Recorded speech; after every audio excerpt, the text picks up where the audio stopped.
Paz do Senhor, meus amados irmãos, nós estamos aqui mais uma vez reunidos para conversarmos com vocês sobre a nossa lição da Escola Bíblica Dominical.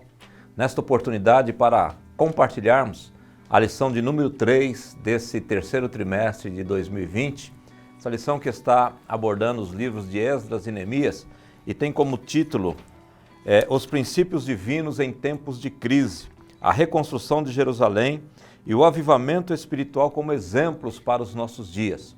Temos já discutido a lição de número 2, a lição de número 1, e hoje, com a graça de Deus, queremos compartilhar com vocês essa lição de número 3, que tem como tema para hoje, o despertamento renova o altar. Antes de darmos prosseguimento, gostaria de fazer uma oração juntamente com vocês. Senhor Deus, em nome de Jesus Cristo, teu amado Filho, nós bendizemos a Ti por esta rica oportunidade de estarmos mais uma vez aqui para compartilhar a Tua Palavra com os Teus filhos, professores da Escola Bíblica Dominical. Queremos pedir que a Tua bênção, a Tua graça esteja sobre a nossa vida e que nós possamos, Senhor, sermos ferramentas úteis nas Tuas mãos e de grande aproveitamento para os nossos irmãos professores. Usa a nossa vida, Pai, em nome de Jesus nós oramos a Ti e somos agradecidos. Amém.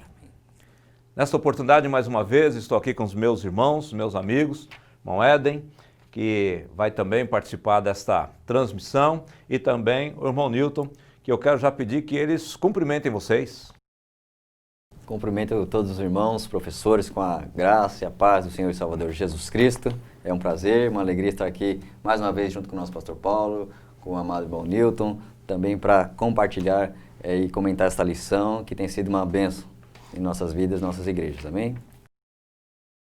Minhas irmãs, meus irmãos, graça e paz seja multiplicada, alegria, poder novamente estarmos aqui juntos para procurar entender, compreender um pouco melhor a palavra do Senhor, para a nossa edificação, como diz o apóstolo Pedro, crescendo não somente na graça, mas também no conhecimento da palavra do Senhor. Uma alegria estarmos novamente aqui reunidos nesse momento.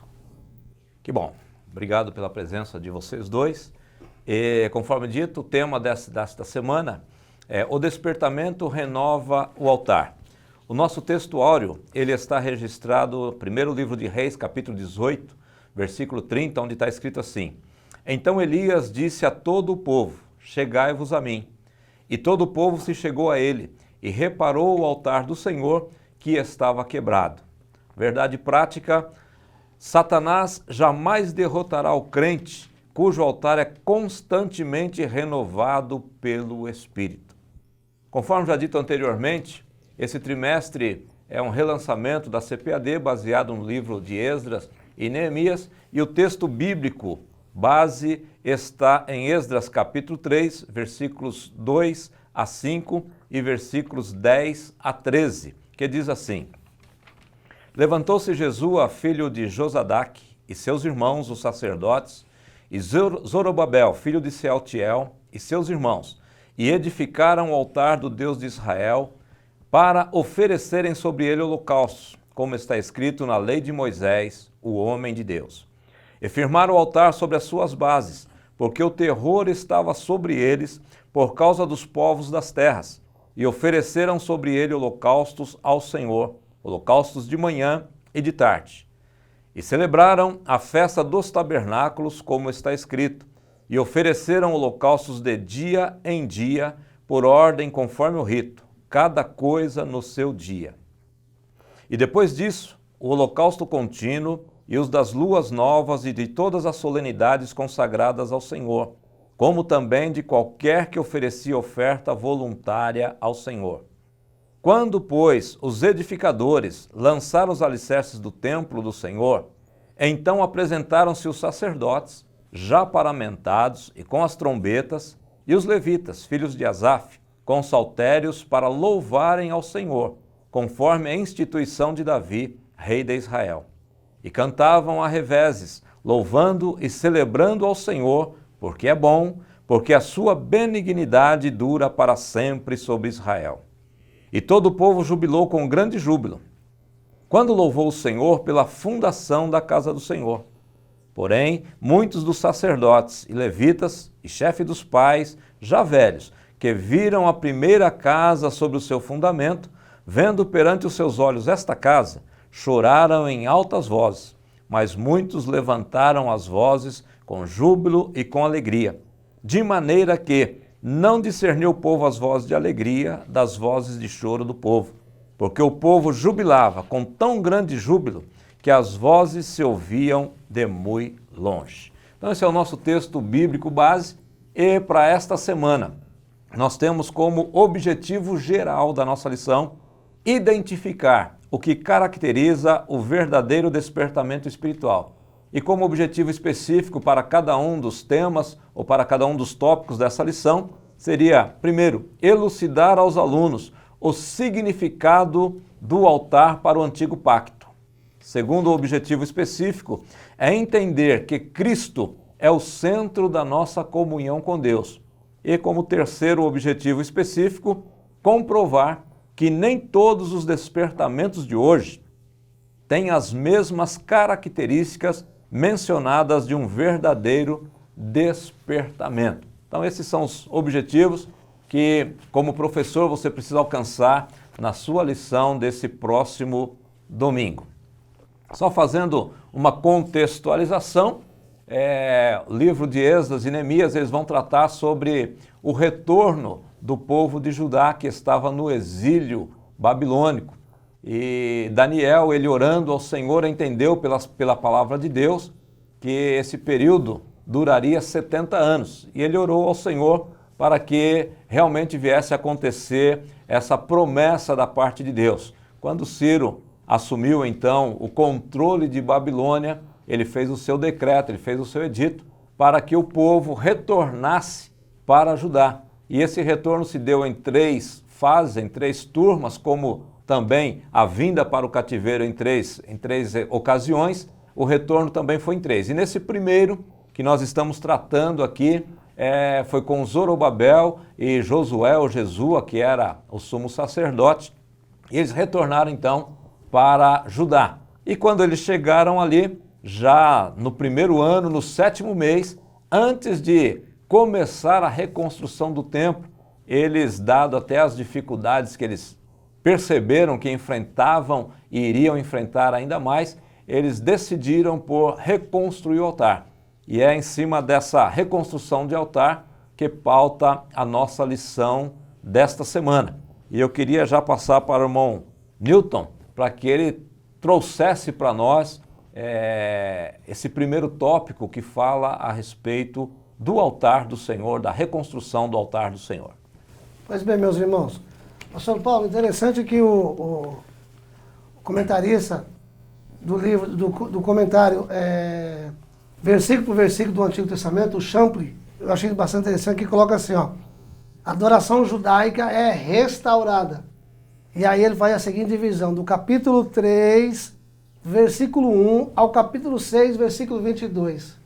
Então o que nós vamos ver nesses capítulos? Embora que capítulo 1, capítulo 2, depois do decreto de Ciro, a qual ele outorga, ele permite, ele é impulsionado pelo Senhor para que o povo volte, saia do cativeiro e volte para a sua terra. Então Zorobabel, como o senhor acabou de citar, tem essa responsabilidade, né? Levar a primeira turma, a primeira leva, no ano 536 ou 537, aí a data ela difere um pouquinho, mas não foge disso, 536, 537, tá? E aí eles vêm com o propósito de quê? De restaurar o templo. O templo. Não é? E o capítulo 3, especificamente, versículo 1 ao capítulo 22, então o Champlin, ele coloca que o propósito aqui é mostrar, e o povo então tá com a intenção, estão com um objetivo específico de voltar a adorar o Senhor. Porque eles permaneceram 70 anos no cativeiro, a qual eles não poderiam adorar o Senhor, porque para o judeu a adoração tem como referencial o templo. Sim. Fora de Jerusalém não tem adoração. Fora do templo não tem adoração. Então eles não adoravam o Senhor, principalmente concernente ao sacrifício, então eles não sacrificavam ao Senhor, tá? E também não tinham estudo da lei. Embora que no cativeiro que é instituído a sinagoga, não é isso? Mas é interessante que quando eles voltam, embora que tenha a missão de reconstrução do templo, que é o referencial, igual o senhor bem colocou, a primeira coisa que eles têm é o quê? Eles têm como objetivo, e o coração parece que está ardendo, é o quê? É erigir um altar. Porque o altar é símbolo de comunhão, é símbolo do encontro do divino com o humano. E eu fiz uma anotação aqui, o seguinte, que a comunidade da Nova Israel, embora apequenada e aflita, não perdeu tempo para restabelecer o aparelho e o modus operandi da sua fé. Então, a primeira coisa que eles queriam, que não é reconstrução da sociedade, reconstrução no aspecto social, político, econômico. Não, a primeira coisa é restabelecer a fé, é a comunhão com Deus. É voltar a ter uma intimidade com o Senhor. Então, em cada coração havia o quê? Um feroz desejo de reverter o indescritível mal que os babilônicos haviam perpetrado contra o reino do sul e a sua fé, que é o que Champ coloca, né? Então, quando eles são levados para o cativeiro, eles entenderam que a fé deles tinha sofrido um prejuízo muito grande. Então, a primeira coisa que eles propõem ao retornar do cativeiro, então, é erigir o altar, né? Então, assim foi renovado o sistema de sacrifício. Há 70 anos eles não sacrificavam mais o Senhor. Tanto é que é na Babilônia que a arca se perde, né? A arca, ninguém mais sabe para onde foi parar a arca. Tá? Incluindo aqui os sacrifícios regulares, matinais e vespertinos. Então aqui o povo se apressou em construir o altar, ou seja, a primeira coisa é erigir o altar, reiniciando com isso o quê? O sistema de sacrifício. Por que eles fizeram isso? Por haver um temor de que a ira de Deus pudesse trazer a eles uma nova calamidade.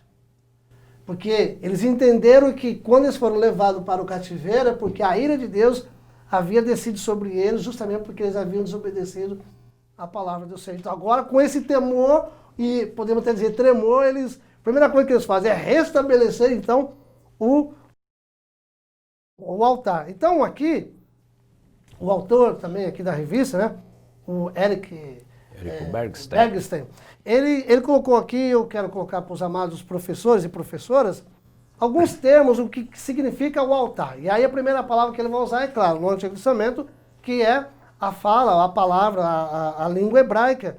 E a palavra no hebraico é misbeah, que significa o quê? Significa que é um lugar que se matava um animal. O interessante é que essa palavra, esse substantivo, misbeah, surge também de um substantivo, tá? Que é o zabá, que tem essa mesma ideia de que é matar o animal. Então, aqui no Antigo Testamento, o altar era conhecido como um local para sacrifício. E aí nós vamos para o grego, para a língua grega. Altar tem uma palavra assim um tanto meio parece complicado de se dizer, que é tizisterion, que surge da palavra primitiva, que é tizia. O que é o tizia? Significa sacrifício. Então, tanto no Antigo Testamento a palavra hebraica, quanto no Novo Testamento, tanto no Antigo Testamento a palavra hebraica, quanto no Novo Testamento a palavra grega, tem a mesma ideia de sacrifício, né? De matar o animal naquele lugar específico. E quando nós vamos para o latim, a palavra é altare. E o interessante é que essa palavra altare, ela tem muito a ver com a palavra adoléu, que significa o quê? Queimar. Queimar, sacrificar.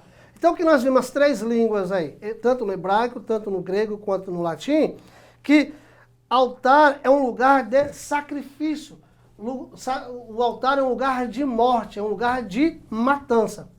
Portanto, e seguindo a linha aqui do nosso comentarista, do Bergstein, ele diz o seguinte, que altar não é um lugar construído a parte de um templo, ou de uma catedral, ou de uma mesquita, reservado exclusivamente aos pastores, ou aos sacerdotes, ou aos rabinos, ou qualquer outro líder de qualquer religião. Então, essa não é a ideia de altar. Altar, nesse sentido, está voltado exclusivamente no Antigo Testamento, porque havia um ritual, era um lugar de sacrifício, é um lugar onde era colocado o animal, que era um sacrifício substitutivo, o animal, ele ocupava o lugar do ser humano, do ofertante, e ali ele era sacrificado, ele era morto, para quê? Para satisfazer a justiça divina. Então, o comentarista diz o seguinte, que de acordo com as Sagradas Escrituras, o altar era um lugar construído para nele, no altar, oferecerem sacrifícios e holocaustos de animais. É isso que era o altar. E aqui o interessante é que na lição vai abordar essa questão, logo nos primeiros versículos, que o povo volta do cativeiro, a primeira coisa que faz, e aí que a lição vai abordar, que o despertamento conduz o quê? Uma volta para o altar. Para o altar. Uma volta para o altar, tá? E eu vou parar por aqui na minha palavra introdutória, depois eu vou dar a definição de um altar. É interessante que eles priorizaram a reconstrução do altar em detrimento, entre aspas, né, a reconstrução do templo, por causa de um temor em função dos povos que estavam ali, e eles entenderam que se o altar estiver reconstruído, o link ou a ligação com Deus está restabelecida e a proteção de Deus está sobre eles. Porque, na realidade, quando os altares, né, e não digo só os altares baseados no Pentateuco, mas os altares históricos, os sacrifícios históricos, na realidade, eles eram feitos para aplacar a ira dos deuses, né? Sim. Então não é só o povo de Israel que oferecia sacrifício. Várias comunidades, várias civilizações ofereciam sacrifício com essa intenção de aplacar a ira dos deuses, e dentro do povo de Israel não era diferente este pensamento. Então o altar era este lugar de sacrificar, de apresentar a vítima, mas não apresentar uma vítima despropositadamente. Tinha um propósito ali em apresentar um animal.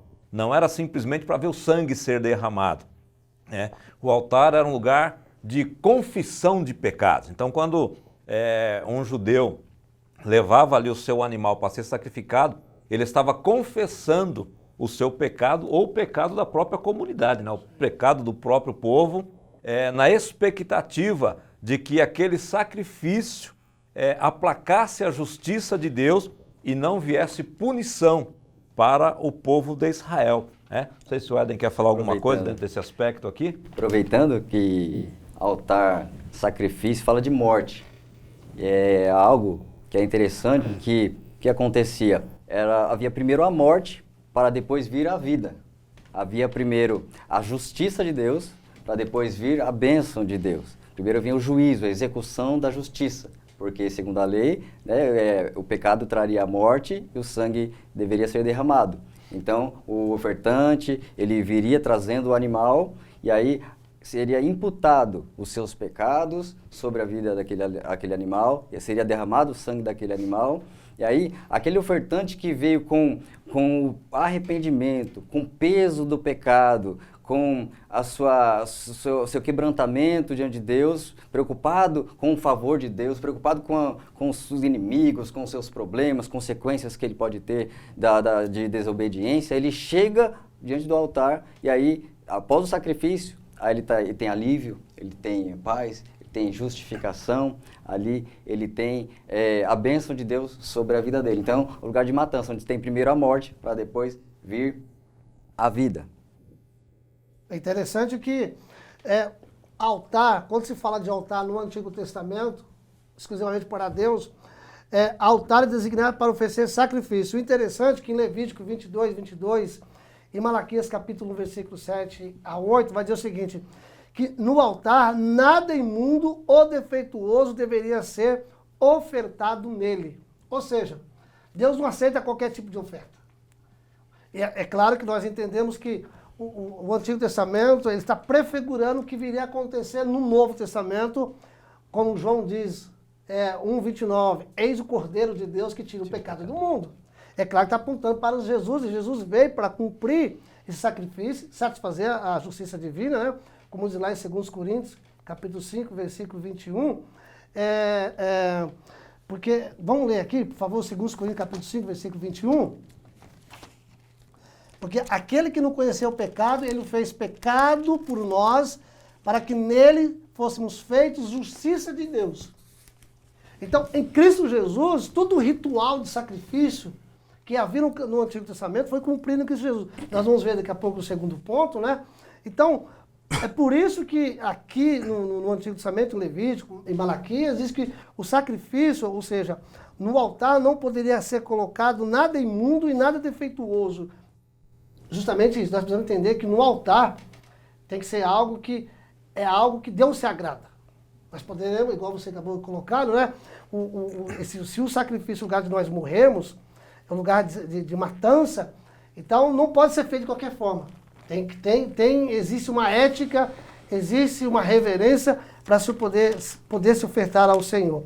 E os sacrifícios neles oferecidos significavam que era necessária a expiação pelo pecado antes da pessoa entrar na pessoa de Deus, diante de Deus, para poder cultuá-lo e adorá-lo. Então, primeiro tem que morrer.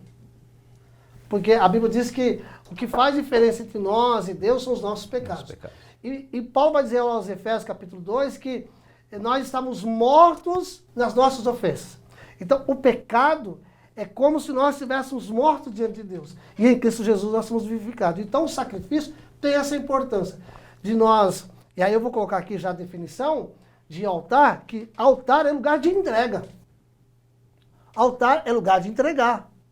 Altar é um lugar de sacrifício. Altar é um lugar de renúncia. Jesus fala lá em Lucas capítulo 9, versículo 23, se alguém quiser vir após mim, negue-se a si mesmo, tome a cruz e segue-me. Irmãos, o nosso grande problema, o grande problema do ser humano e dos crentes, dos cristãos, não é o mundo, não é o diabo. O grande problema do ser humano chama-se ele mesmo. Natureza humana. Exatamente. Por isso que Jesus diz, se alguém quiser vir após mim, negue-se a si mesmo. Ou seja, nós só vamos vencer, o cristão só vence o mundo, o cristão só vence o diabo se ele vencer a ele mesmo. O que é ele mesmo? É o ego. É o ego. Porque essa foi a proposta de Satanás lá no Jardim do Éden, né? E vós sereis conhecedores, e vós sereis semelhante a ele, conhecedores do bem e do mal. Ou seja, Satanás fez o ser humano acreditar que ele poderia ser o quê? Divino. Divino. O que é ser divino? Ser Deus. O que é ser Deus? Não é que conscientemente, não, eu sou Deus, não. O ser Deus é ser conduzido pelo ego. Ter domínio das coisas. É, achar que pode fazer, ou seja, acima de mim não existe mais ninguém. Por isso que o Senhor sempre diz na sua palavra que ele abate o exaltado, né? Ele abate o exaltado, o soberbo, o arrogante, ele exalta quem é humilde. Porque o humilde ele reconhece que é dependente. Já o exaltado, ele acha altamente suficiente. Esse é o ser humano que acha que é divino. Aproveitando sobre o domínio, né, como bem colocado pelo irmão Newton, altar é lugar de submissão, rendição, entregar, renunciar à sua vida, e o que é oposto ao domínio. Teve um rei que o seu grande erro, a sua grande falha com Deus foi justamente exercer uma autoridade de domínio sobre o altar, que não era a função dele, o rei Uzias. Ele tinha ali a responsabilidade de governar a nação e, separadamente, o sacerdote deveria exercer a função ministerial de fazer os sacrifícios. E aí, Uzias, que até certo ponto foi bem no seu governo, estava indo bem, até momentos que ele se exaltou. Aí chega um momento que ele entrou lá no templo e ele quis executar o sacrifício, que não competia a ele. E aí o sacerdote alertou, olha, não pode. Deve ser feito somente pelo sacerdote.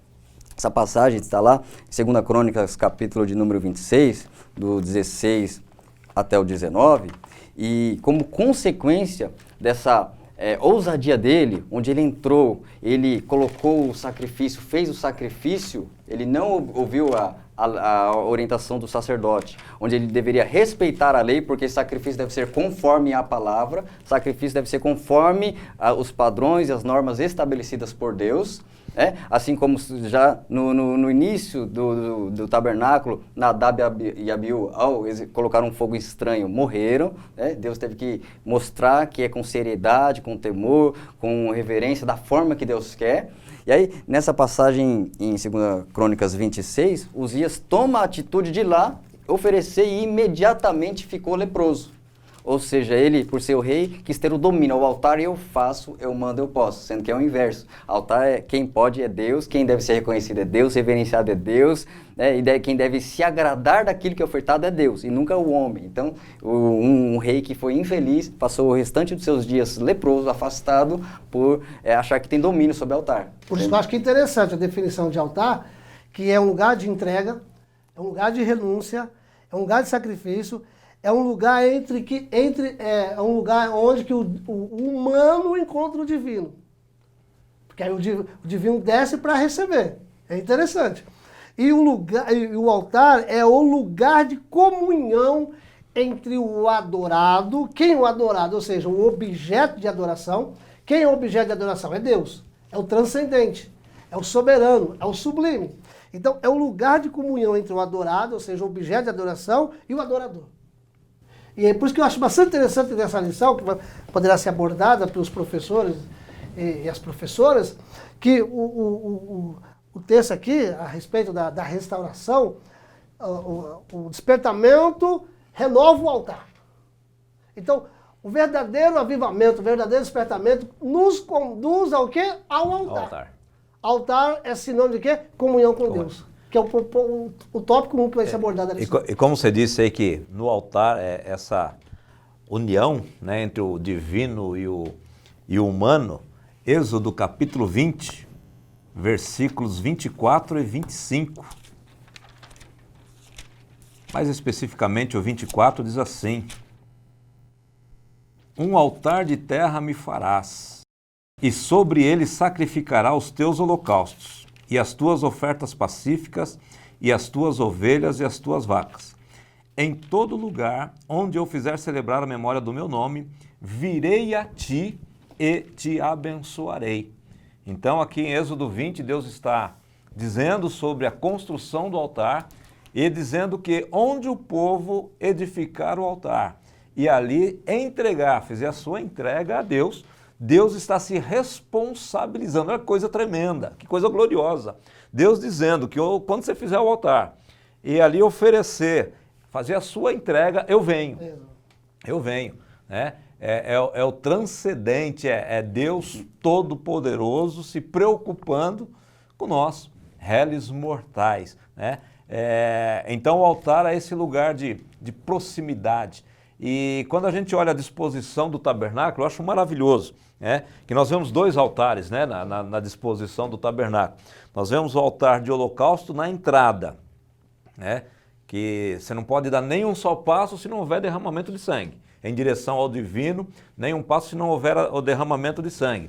E depois você vai caminhando e antes de chegar no Santo dos Santos, você tem um outro altar, que é o altar da entrega da adoração, o altar do incenso, né? Eu acho tremendo essa questão desses dois altares, né? E os dois altares, eles devem estar edificados na nossa vida, né? Tanto o altar da entrega, do sacrifício, da confissão de pecado, da restauração, do perdão, da reconciliação, quanto o altar da adoração também. Esses dois altares eles têm que estar edificados, né?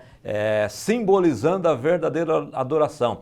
Sem nenhum ou outro, ou só com um, né? Só com uma parte dele, é impossível a gente conseguir ter verdadeiro despertamento na nossa vida. Pastor, né? sem nós entrar na questão da adoração, porque o altar fala de adoração. Sim. O interessante é que a adoração, quando nós olhamos para a Bíblia Sagrada, e de acordo com Jesus, capítulo 4, versículo 23 e 24 de João, que adoração não é aquilo que você faz propriamente. É aquilo que Adoração você é aquilo que você é. Isso. Adoração tem a ver com a essência, porque Deus vê a sua motivação, Deus não vê o que você faz. Deus vê o porquê que você faz, as razões por que você está fazendo. E quem vai diante do altar, porque reconhece a sua necessidade, quem vai diante do altar, porque reconhece a dependência, quem vai diante do altar, porque reconhece que é um pecador e que necessita de um grande Salvador. Interessante também, em Êxodo capítulo 20 foi mencionado, que é o capítulo onde está elencado os 10 mandamentos, tem um que fala sobre a espiritualidade divina, que é aquele mandamento sobre não fazer nada de escultura, nenhuma imagem, não há semelhança a Deus. E aí, a necessidade humana, como eu tenho o ponto de encontro, como encontrar Deus, onde eu vou fazer, como que eu vou me relacionar com Ele, né? E o altar, então, é esse ponto de contato. e não se pode fazer imagem como as outras culturas, sempre fazia uma imagem de madeira, de pedra e se curvava e simplesmente estava ali com algo, um objeto inanimado, mas aí o povo de Deus é ensinado a fazer o altar, apresentar, e aí, como o pastor Paulo bem mencionou, Deus é aquele que vem. Então, ele sabe o que ele tem que apresentar algo que Deus vai avaliar, Deus vai observar como ele está fazendo, como ele está entregando, vai ver, né, o ofertante, vai olhar para ele, e aí, se aprovado, e Deus vem, a bênção vem. Teve respostas que foram com fogo, teve um momento que Davi apresentou ergueu um altar, ofereceu um holocausto ali na ira de Ornã, e Deus respondeu com fogo. Teve outras formas de manifestações divinas, onde Deus mostrou que se agradou, como no princípio ele se agradou de sacrifício de Abel, e outras formas ele, de alguma forma, ele foi respondendo, como Elias, quando reparou o altar para chamar a atenção, para se despertar da situação de desvio espiritual e retornar para Deus. Houve um reparo, um conserto, porque o altar envolve uma preparação, depois uma oferta, depois uma aprovação divina e, na sequência, a bênção divina, a manifestação divina.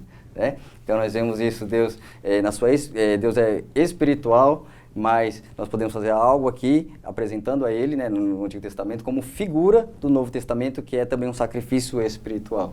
Éden, só para um adendo aí, o Éden estava comentando e me veio aqui uma reflexão.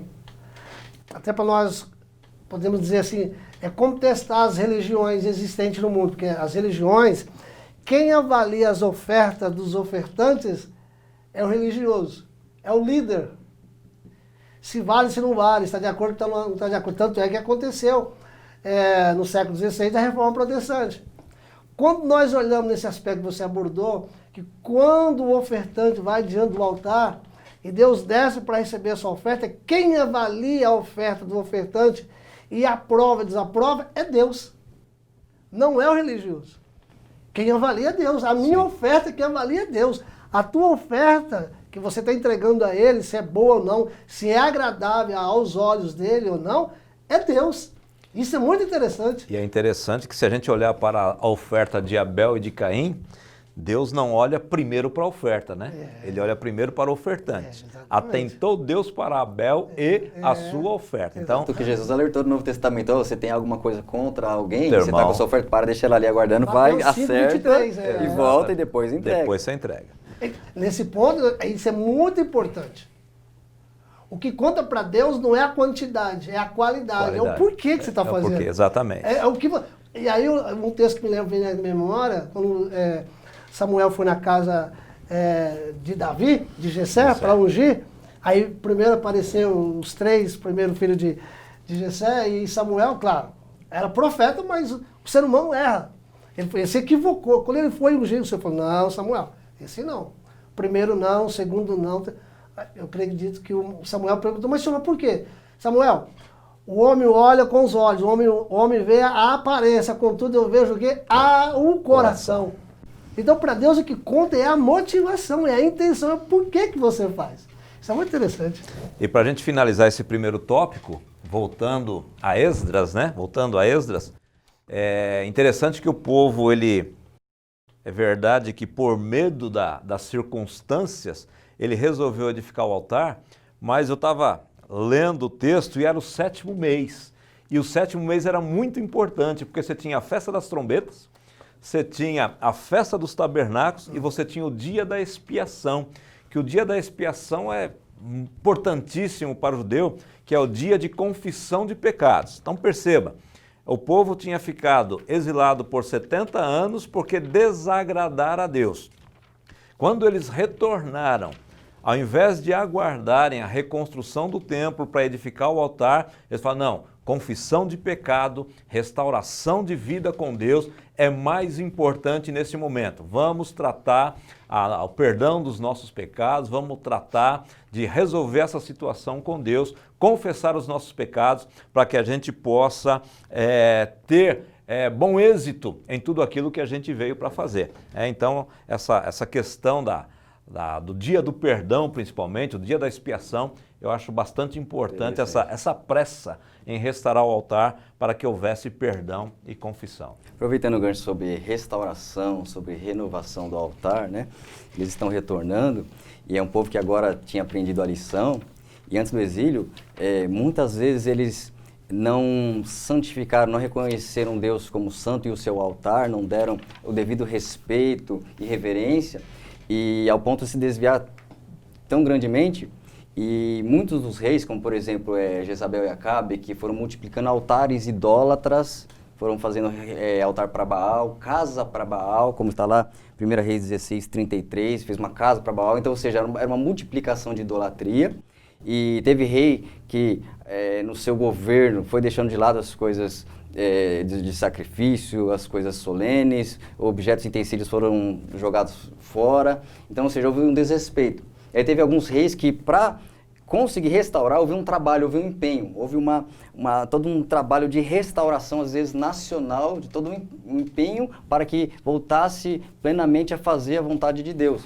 E um caso que eu gostaria de frisar, que foi feito pelo rei Asa, gostaria de ler com os irmãos, lá em 2 Reis capítulo 16, que foi necessário o instrumento de Deus, um profeta, trazer uma mensagem de ânimo, de estímulo, para que ele conseguisse colocar em prática todo esse trabalho de limpeza, de tirar o que não agradava a Deus. Aliás, segundo Crônicas 15, segundo livro das Crônicas de Israel, capítulo 15.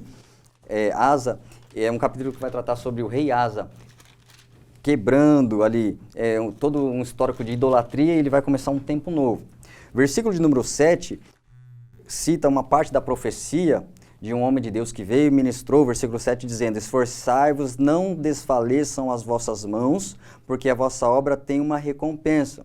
Versículo 8, ouvindo, pois, Asa, o rei, estas palavras e a profecia do profeta, filho de Obed, esforçou-se, tirou as abominações de toda a terra de Judá e de Benjamim, como também das cidades que tomara nas montanhas de Efraim, e renovou o altar do Senhor, que estava diante do pórtico do Senhor. E um pouco mais adiante, versículo de número 11, no mesmo dia ofereceram em sacrifício ao Senhor, do despojo que trouxeram, 600 bois e 6.000 ovelhas. Né? Olha o tamanho da oferta, 600 bois, 6.000 ovelhas. Versículo 12, e entraram num concerto de buscarem ao Senhor, Deus de seus pais, com todo o seu coração e com toda a sua alma. Versículo de número 14, e juraram ao Senhor em alta voz, com júbilo, com trombetas e com buzinas, e todo Judá se alegrou desse juramento, porque com todo o seu coração juraram, e com toda a sua vontade o buscaram, e o acharam, e o Senhor lhes deu repouso em redor. Então, o que gostaria de frisar nessa renovação? Ele teve que fazer uma limpeza, tirando abominações, tudo que era ídolos, altares de outros deuses, ele mandou tirar, mandou em todas as cidades tirar, e aí ele renovou o altar do Senhor, e aí eles fizeram um juramento, ou seja, uma renovação de aliança, e aí o que isso trouxe? Versículo de número 14, fala de em alta voz, júbilo, trombeta, ou seja, trouxe um regozijo, trouxe uma alegria, um prazer, trouxe um novo cântico, novamente para aquela nação, um cântico de fidelidade a Deus. E aí, é interessante a consequência depois no 15, no finalzinho, que buscaram o Senhor e o acharam, ou seja, Deus fez presente naquele lugar, aquele pacto, aquela renovação, juramento, Deus fez presente ali, e no final do versículo 15, e o Senhor lhes deu repouso em redor, tantos inimigos, tantos problemas, sempre o período dos complicados que eles viveram, mas neste momento de renovação de pacto, Deus deu paz. Amém. Então, queridos, aqui nós finalizamos o nosso primeiro tópico dessa lição, de número 3, e partimos já para o segundo tópico, onde diz que Cristo, Ele é o centro da nossa comunhão com Deus. A Bíblia diz que tudo o que dantes foi escrito, para o nosso ensinamento foi escrito.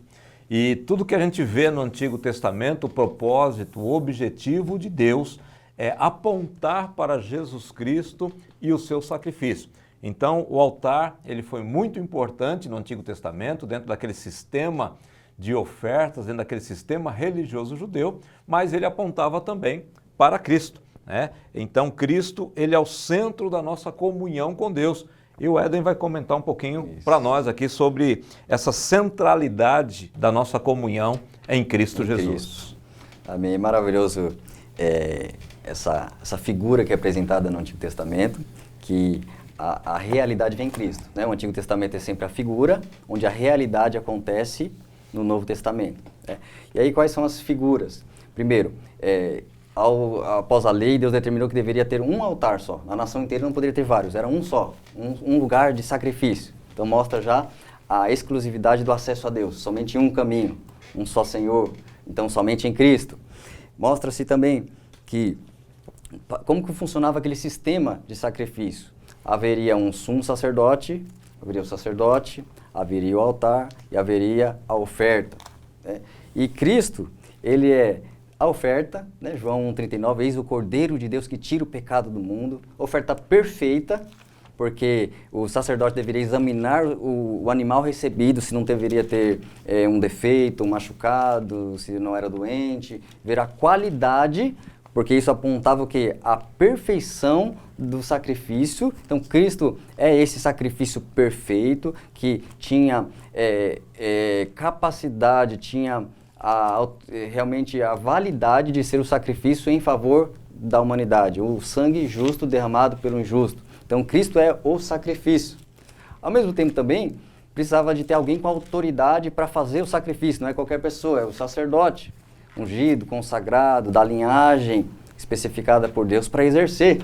E também Cristo é esse, né, o sacerdote segundo a ordem de Melquisedeque, o sacerdote eterno, aquele que tem um sacerdócio permanente por toda a eternidade. Então Cristo é o sacrifício, Cristo é o sacerdote, Cristo então é tudo que está ali, que é o que permite o acesso do homem com Deus. Então, somente em Cristo. O próprio Colossenses capítulo 1, versículo 19, fala: em Cristo habita a plenitude da divindade, ou seja, está tudo em Cristo. É tudo que olhar aquelas figuras do Antigo vai encontrar em Cristo. Cristo é o acesso. Então, ele estava ali em carne, as pessoas iam até ele para ter o seu perdão, como ele mesmo disse, olha, para que saibam que o Filho tem poder para perdoar pecados, digo, levanta e anda, mostrando que tinha poder. Ou seja, quem pode cobrar o perdão, que é só Deus, ele ali perdoa e está dizendo, olha, está aqui, o único que pode cobrar a dívida do pecado sou eu. Então ele também era o que poderia riscar a cédula de pecado, anular sentença de condenação. Então Cristo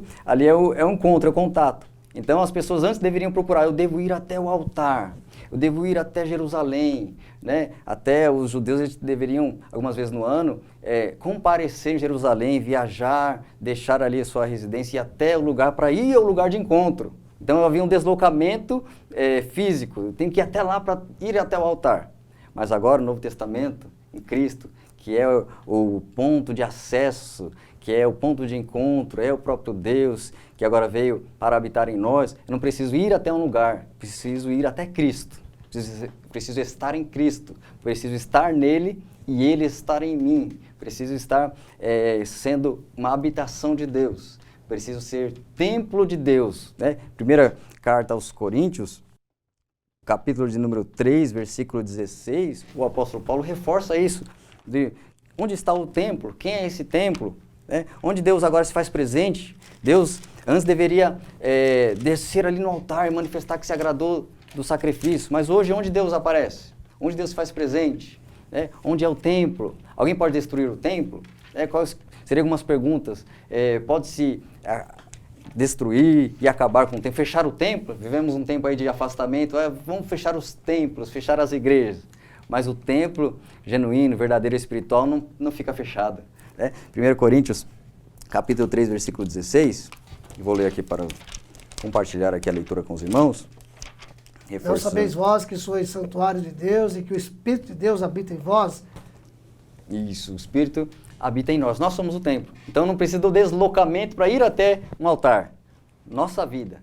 Agora é o altar, Romanos 12, 2, né? Que não vos conformeis com este mundo, mas apresentar os vossos corpos como sacrifício vivo, santo e agradável a Deus, que é o vosso culto racional. Nós somos esse templo. Interessante, André, porque é o seguinte, se nós temos no Antigo Testamento havia o quê? A teologia do templo. Sem templo, sem adoração. Sem templo, sem sacrifício. Sem templo, sem aprendizado. Quando nós chegamos no Novo Testamento, a teologia deixa de ser o templo físico. A teologia passa a estar centrada, ou seja, o culto agora se dá a partir do encontro com Jesus. O negócio está bem colocado. Não é o templo em si, não é a casa física em si, que é claro que a igreja é importante, é claro que é importante nós irmos à igreja, mas a importância agora, ela mudou de lugar, não é mais um local físico, mas sim está em nós. Como esse templo está, né? Como esse templo se encontra, porque esse sacrifício foi feito e nós agora passamos a ser a habitação da presença do Senhor. Né? Então é muito importante que, se no Antigo Testamento o altar era o ponto central do culto a Deus, no Novo Testamento o culto a Deus se dá a partir de quando? Se dá a partir do encontro com Jesus. Então agora, o Senhor, que é aquele que exige, no caso, o sacrifício, né? Embora que não vai mais exigir o sacrifício, mas ele olha para o nosso altar. Então o altar agora somos quem? Somos nós. O altar somos nós agora. E é interessante essa questão da reunião, né? Você disse agora que não vivemos a teologia do templo, como viviam no Antigo Testamento, mas a importância do ajuntamento para a celebração. E aqui cabe desmistificar que essa teologia do templo, ela deixou de existir realmente quando Jesus veio. Porque muitas pessoas, Éden e Newton, eles têm a ideia assim, de que quando ele vai para o templo, a vida dele vai ser renovada. Quando ele se reúne com os crentes, ele vai ter uma mudança. Não, essa mudança ela tem que ser diária. Cristo tem que habitar em nós. Nós temos que ser verdadeiramente o templo do Espírito Santo, termos uma vida de comunhão, de intimidade com Deus. Quando nós nos reunirmos no templo, que a gente chama templo edifício, né? Quando a gente se reunir no edifício é para celebração. Sim, exatamente. Né? Na verdade seria ali para celebração e evangelização. Exatamente. Né? E não para que eu pudesse ali ter a minha vida renovada. Não, o meu altar renovado ele tem que estar diariamente. Eu tenho que ter a minha vida com Deus. Né? No Antigo Testamento, Mateus... o Levítico 6.3, Levítico 6.3 era a ordem, deve arder continuamente aceso o altar. Então o sacerdote lá fazia o sacrifício à noite, o outro pela manhã e colocava a lenha. Sacrifícios contínuos, né? Exatamente. E a lenha ficava ali para ficar sempre o fogo e não poderia se apagar.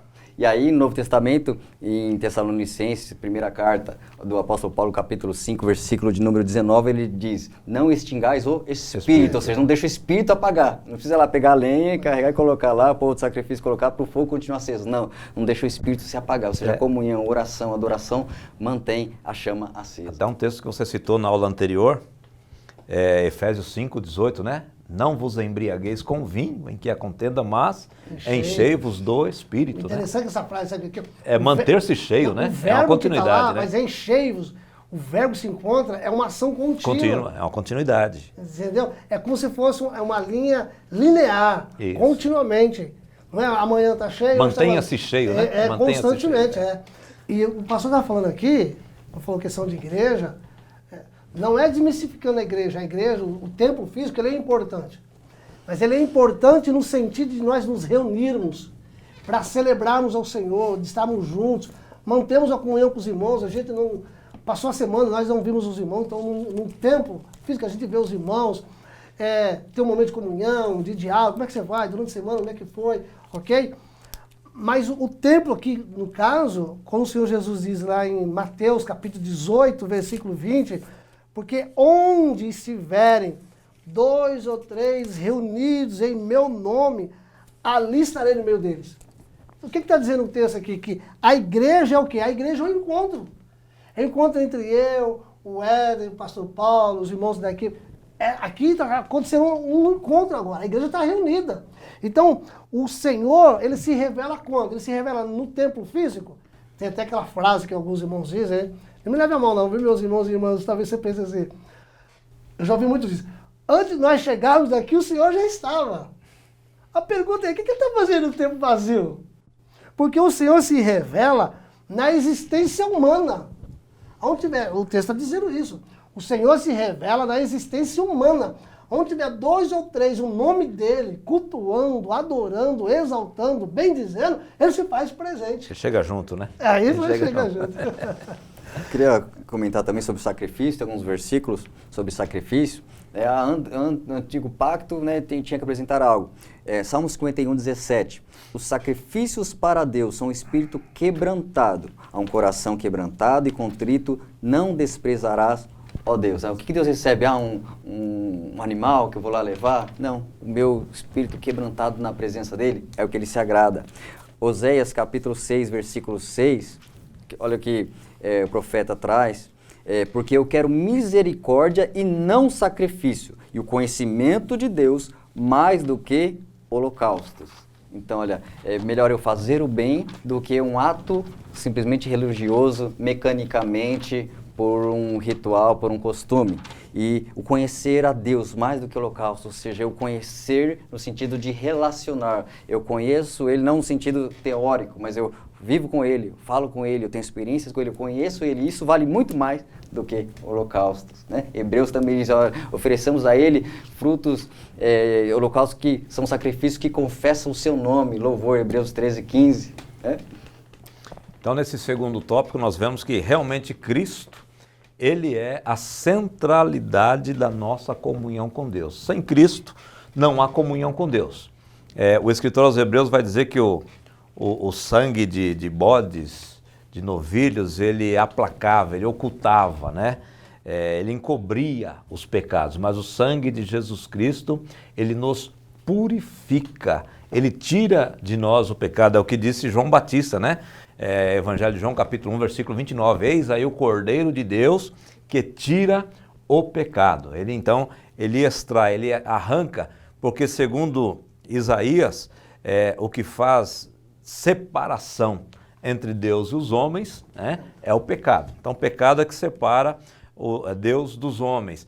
E o altar no Antigo Testamento era uma forma implementada pelo próprio Deus para que houvesse essa possibilidade de, pelo menos temporariamente, esse pecado ele ser acalmado, aplacado. E agora, em Cristo Jesus e no seu sacrifício, esse problema do pecado ele é definitivamente resolvido, de forma que os sacrifícios que eram feitos nos altares do Antigo Testamento, eles não precisam ser repetidos após o sacrifício de Jesus. O Éden até disse aqui que Jesus ele é a oferta, Jesus ele é o sumo sacerdote, né? Jesus ele é Deus que vem receber, né? Paulo diz que Cristo, Deus estava em Cristo, reconciliando consigo o mundo. E podemos fazer uma comparação, ainda que tênue, dizendo que o Calvário, a cruz do Calvário foi o altar, o último altar a ser levantado, onde o último cordeiro para expiação de pecado foi oferecido, foi entregue e dessa vez definitivamente, de forma que nenhum sacrifício mais precisa ser feito. Então Cristo, ele é, como diz aqui o segundo tópico da nossa lição, o centro da nossa comunhão com Cristo. Não há, diz a palavra do Senhor, outro nome dado entre os homens pelo qual nós podemos ser salvos, a não ser Jesus Cristo. Ô pastor, sim. Um adendo aí na sua fala, questão, que alguém pode perguntar, então por que havia sacrifício no Antigo Testamento? Por que havia altar, tinha que matar animais se não resolvia o problema do pecado? Não resolvia o problema do relacionamento do homem para com Deus. Bem posto pelo pastor Paulo é o seguinte, no Antigo Testamento o sacrifício ele encobria. O sacrifício ele apenas encobria. O que quer dizer isso? Ele adiava a problemática. Porque tudo que acontecia no Antigo Testamento, e os professores precisam entender isso, até passar isso para os alunos, que no Antigo Testamento uma prefiguração prefigurava o que viria a acontecer no Novo Testamento. Então a oferta que era feita, e tinha que fazer a oferta continuamente, é porque não resolvia o problema. Só adiava o problema. Então o sacrifício no Antigo Testamento encobria o pecado, não resolvia a problemática. Por isso que os sacrifícios eram contínuos.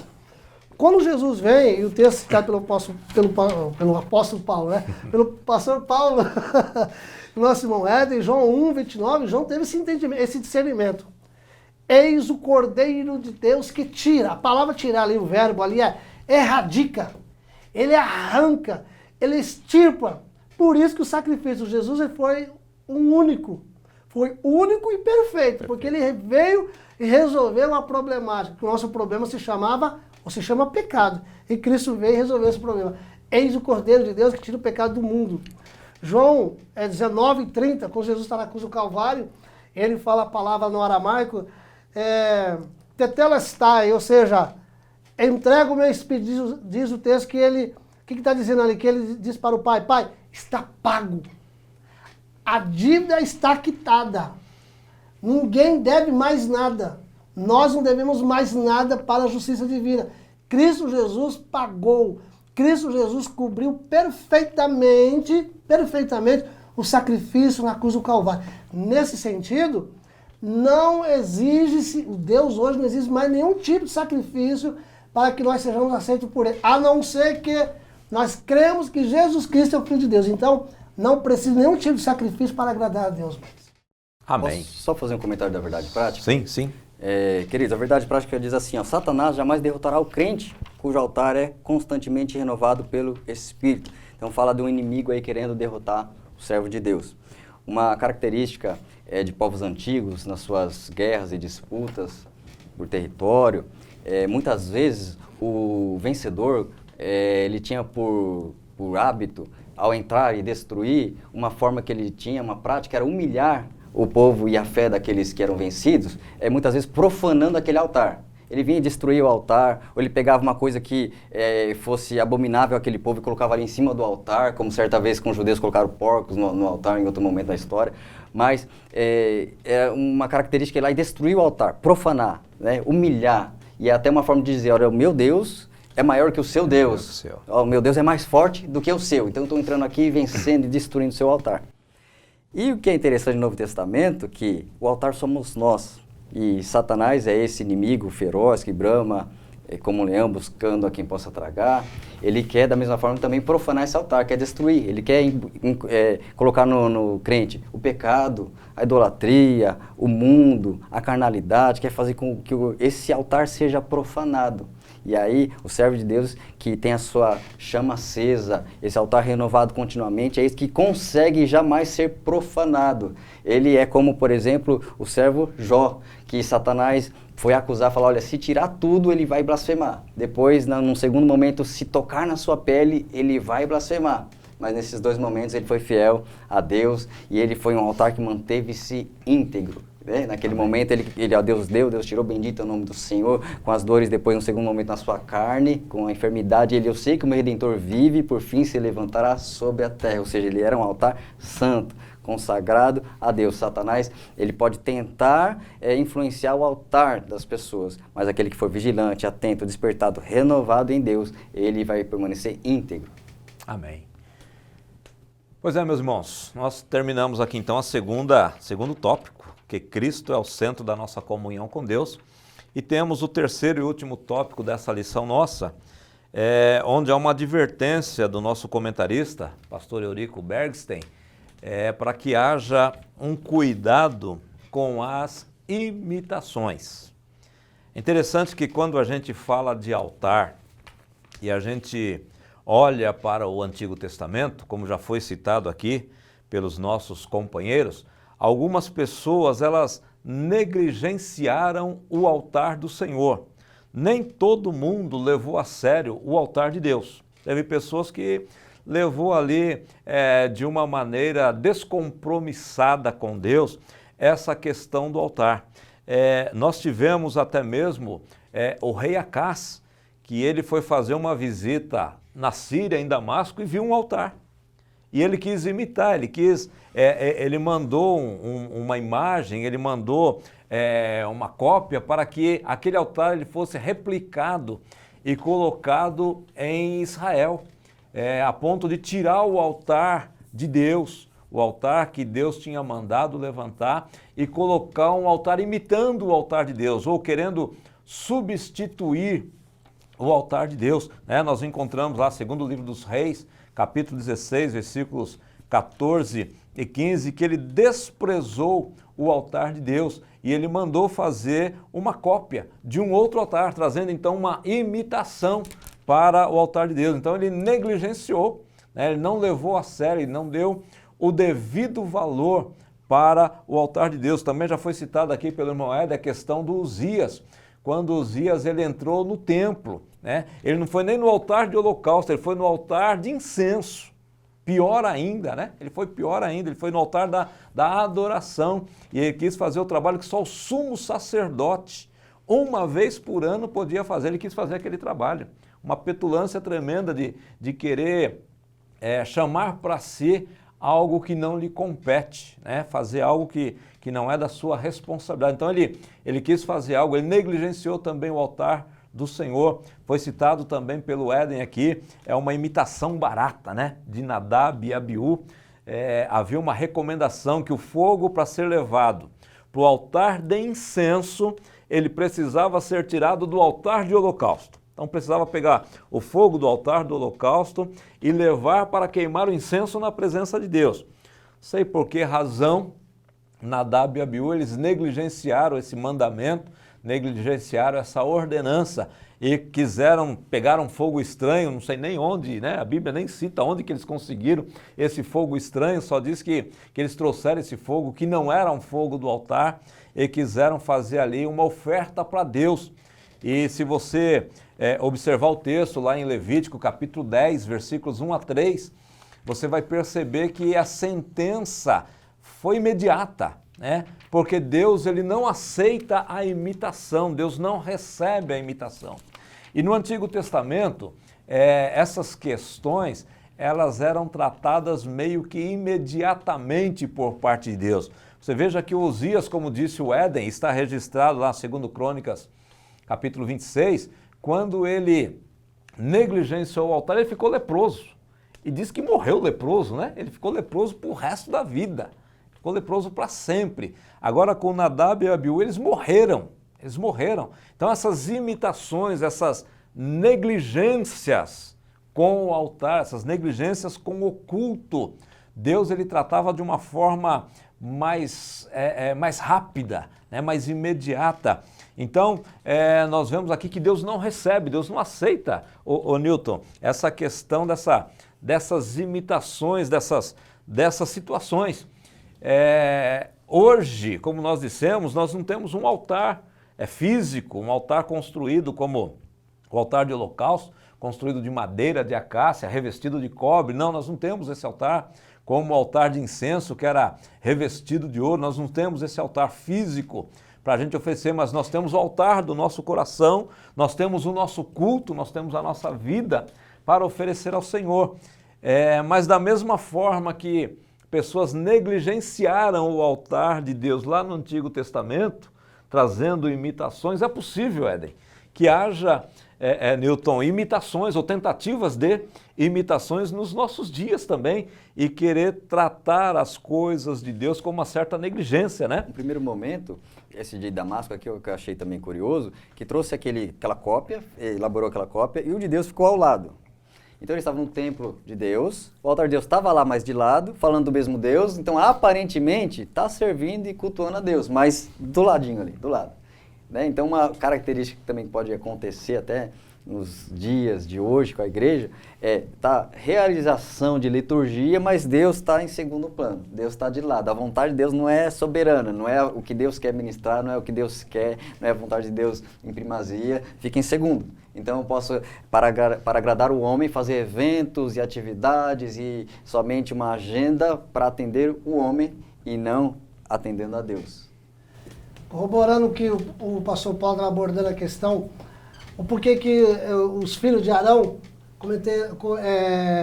trouxeram fogo estranho, de acordo com os biblistas, de acordo com os exegetas, por que Deus não aceitou o culto de, vamos lá, Levítico capítulo 10, versículo 1, Nadab e Abiú, filhos de Arão, tomaram cada um o seu incensário e puseram neles fogo, e sobre esse incenso, e trouxeram fogo estranho perante a face do Senhor, o que não lhes ordenara.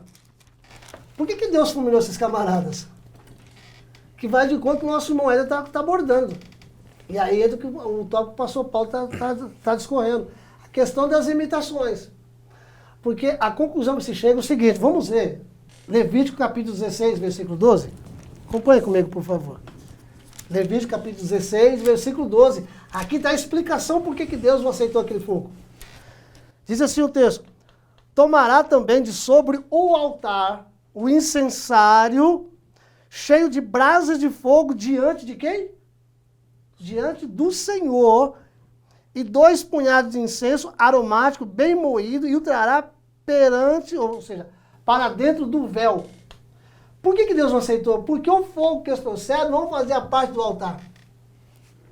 É de fora. O que o texto está nos salientando e de acordo com o ponto que o pastor Paulo está discorrendo? Deus não aceita nada para dentro do meio do seu povo, aquilo que não é oriundo dele.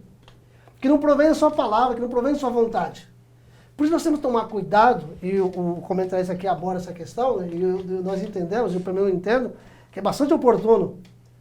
Essas imitações baratas, e ele coloca aqui no ponto, né, pastor? Ó, também em nossos dias aparecem movimentos que são imitações baratas do verdadeiro despertamento. Muitos desses movimentos empregam técnicas avançadas de dominações psicológicas.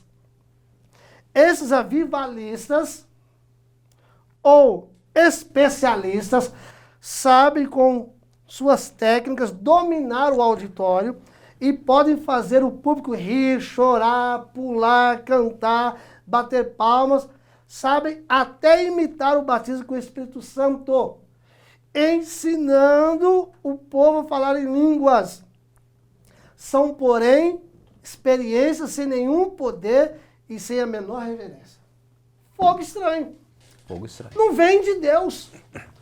Até usam a Bíblia, até usam o nome de Deus, para quê? Para legitimar as suas práticas, para legitimar as suas experiências.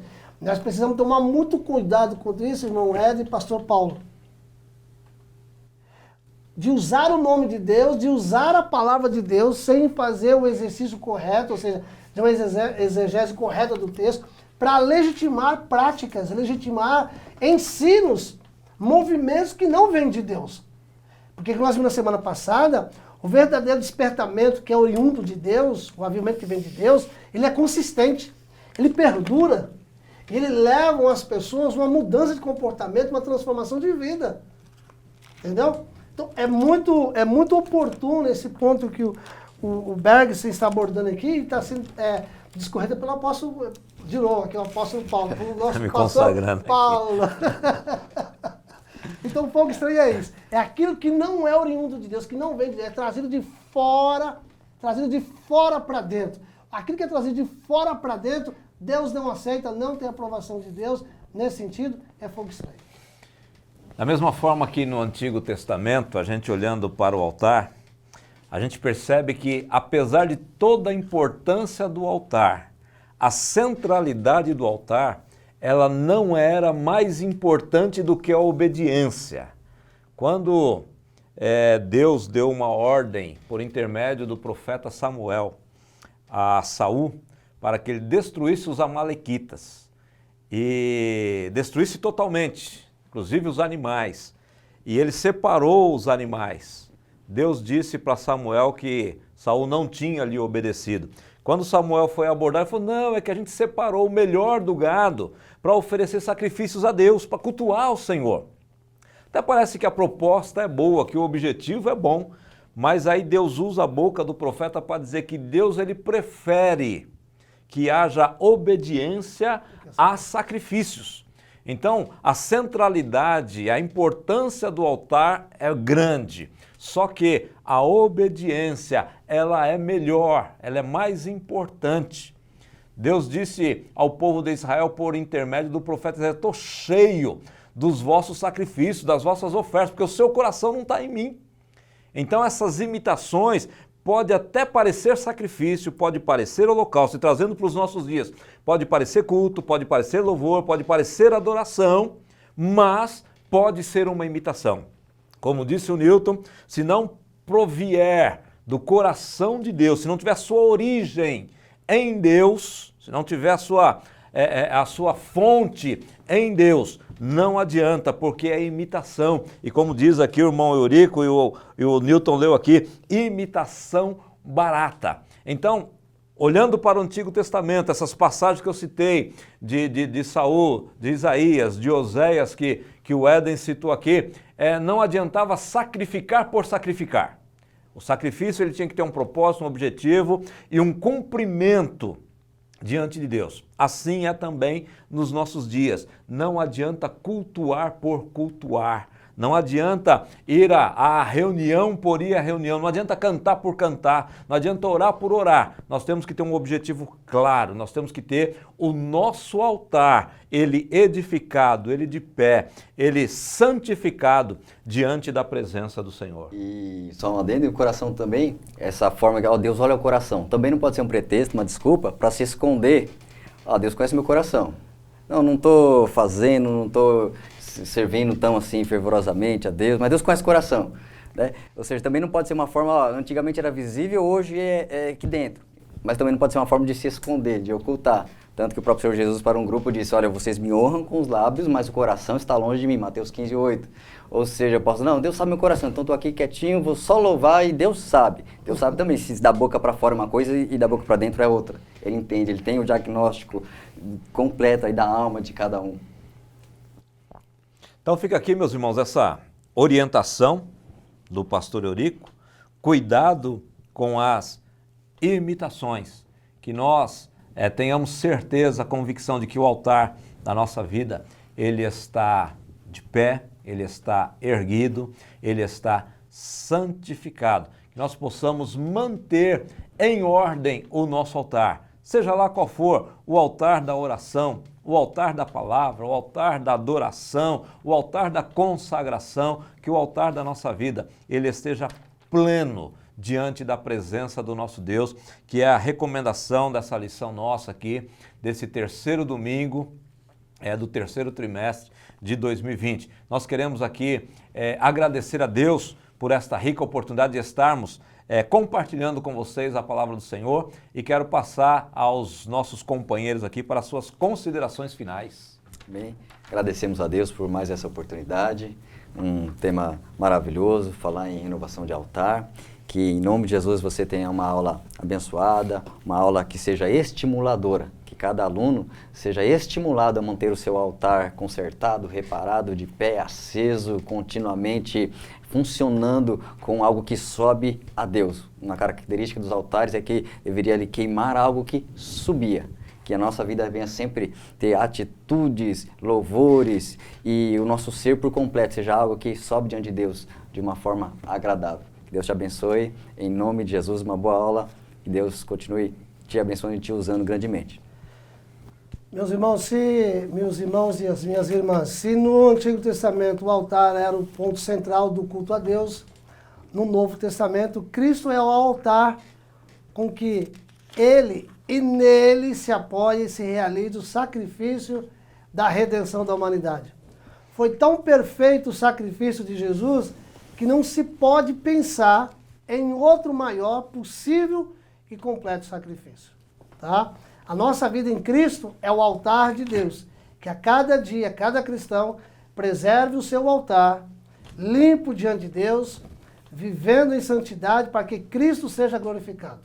Falar em altar, restauração de altar, concluímos que altar fala de pecado perdoado, altar é lugar de comunhão com Deus, altar é lugar onde você encontra alegria em Deus, altar é lugar de adoração a Deus e altar fala de relacionamento com Deus.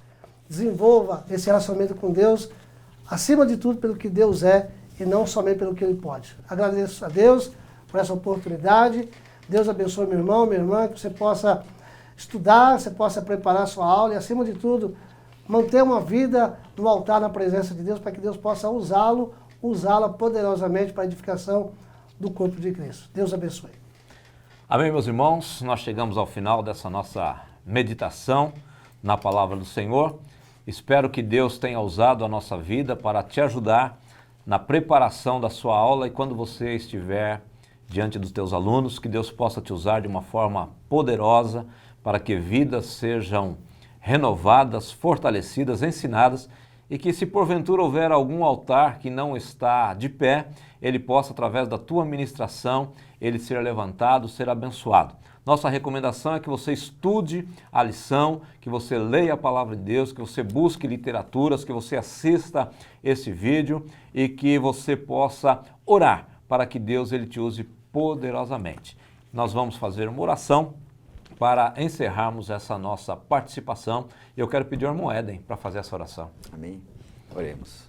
Querido Deus, nós te agradecemos, ó Senhor, Deus, por este assunto, por este tema maravilhoso, ó Senhor, e pedimos que o Senhor, neste momento, o Senhor esteja esclarecendo e edificando e trazendo cada vez mais a revelação da Tua Palavra para nosso amado irmão, professor que está assistindo e está preparando a sua aula, que o Senhor, ó Deus querido, use grandemente como instrumento de edificação, instrumento de despertamento, instrumento que, como a sua palavra tem poder, é eficaz, é poderosa, o teu servo, professor e professora de escola bíblica dominical, seja um instrumento de vida, instrumento, ó Senhor, de avivamento genuíno e verdadeiro, ó Senhor, para que o Senhor seja glorificado. Em nome de Jesus, te agradecemos por essa rica oportunidade de estarmos aqui. Amém. Que Deus abençoe a todos vocês, em nome do Senhor Jesus Cristo, e até a próxima semana, se Deus quiser.